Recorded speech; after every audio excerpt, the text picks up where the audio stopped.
ইবাদত বলা হয় আমার, আপনার, আমাদের প্রকাশ্য গোপনীয় যত কাজ কর্ম কথা, এটা যদি আল্লাহ পছন্দ করে এটাই ইবাদত। আজকে থেকে আমরা চিন্তা করব, আমি প্রকাশ্যে কোনো কথা বলি, প্রকাশ্যে কোনো কর্ম করি,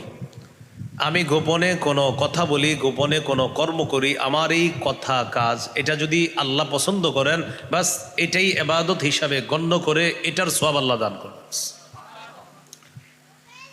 যেমন গোপনে আপনি আপনার বিবির সাথে কথা বলতেছেন, স্বামী স্ত্রীর গোপন কথা হতে পারে, সেখানে আপনারা দুইজন আপনার সন্তানের সুন্দর ভবিষ্যৎ নিয়ে আলোচনা করতেছেন,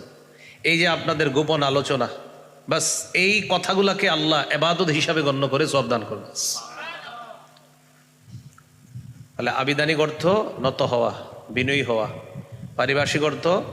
প্রকাশ্যে গোপনে যত কথা কাজ